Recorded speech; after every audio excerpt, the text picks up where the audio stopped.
Sports with Matt Barine.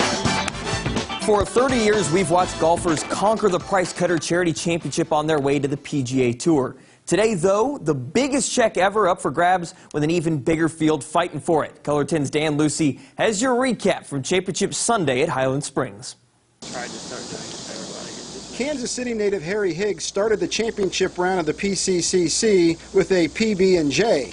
He was hungry for birdies and did so on the first 3 holes to take sole possession of first place at 20 under. So yeah, that was 3 days in a row of munching a PB&J up towards the first tee. This is the 30th anniversary of the Price Cutter Charity Championship. Back in 1990, Jeff Cook won $20,000. This year's champion will pocket 6 times as much, and 49 children's charities will get a check as well.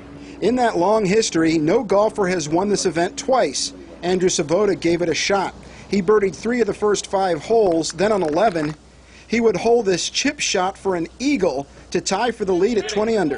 Yeah, I made a great up and down on 10, and then I knocked in a little chip shot from like 25 feet for eagle on 11.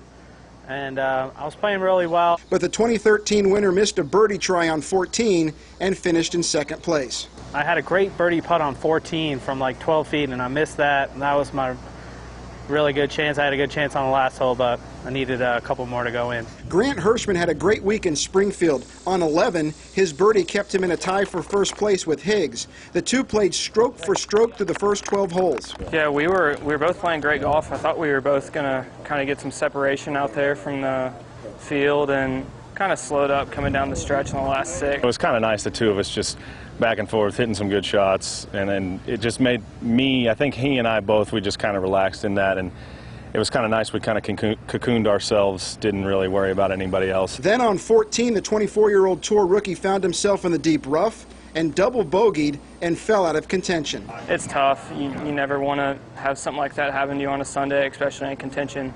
So, but I tried to bounce back, and I had the looks. I just couldn't get the putts to fall. That left 27-year-old Harry Higgs. He birdied 11 and 12 and then cruised in from there. On 18, he rolls in this par putt to finish at 22 under par and win his first career Korn Ferry Tour event. I've had a few chances throughout the year, and I've played well. It's just nice to put together 4 days of it and come out on top for sure. Just relief and satisfaction, I'd say, for sure. The victory not only made him $126,000 richer, but locked up his spot on next year's regular PGA Tour. I kind of had my card locked up anyway, but just to know you've won at this level and then take that to the next level. At the Charity Championship, Dan Lucy, Ozarks First. Thanks, Dan. Here's a glance at how the top 5 finished up. Harry Higgs, of course, as Dan said, coming out on top. He's followed by Steve Wheatcroft and Andrew Swoboda, who tied for second, 2 back. Then came Hirschman, Conrad Schindler, and Martin Flores, who ended at -18, tied for 4th.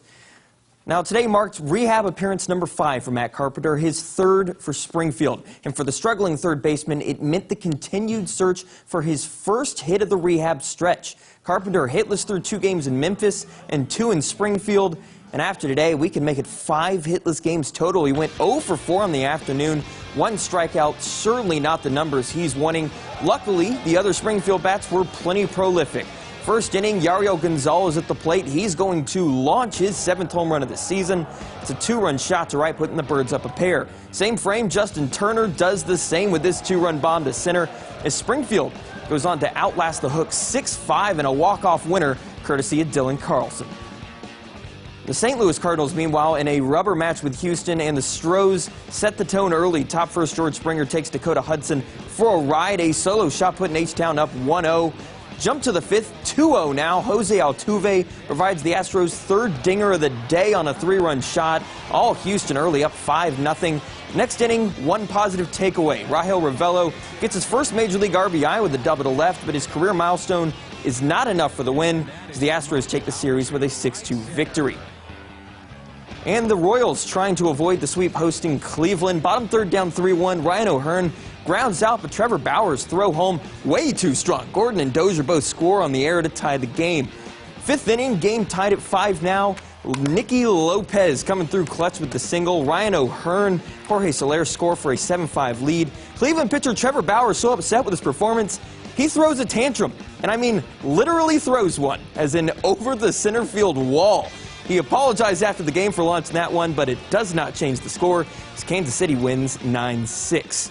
Now, the Springfield Lasers made some roster moves today. Jean-Julian Rozier and Anna Blinkova departing the roster to rejoin the tour at the City Open. Meanwhile, Robert Lindstedt and Olga Gavortseva fill the spot. Springfield coming up short in Philly tonight, losing 22-20. That's 3 straight defeats for the Lasers, but what a finish at the Price Cutter Charity Championship. 30 years of that thing. It's been so much fun to cover always, and it does so much good for the community as well. And we had a report off the top of the broadcast tonight about the folks locally who house the golfers. I have some friends who've been doing that for years, and they've told me before what a sense of enjoyment they get out of doing that. I'm sure others get that enjoyment And too. the story that Frances did, Grant Hirschman, who she talked to, as we just saw, in was top, in contention. yeah. I mean, after the first couple days, he was up towards the lead, came the day in the lead group. So what a coincidence there that both the news side and the sports side were both talking to Grant. It was a great interview for both of us. Great minds think alike, Matt. Absolutely. Thanks. A final word here at 10 after this.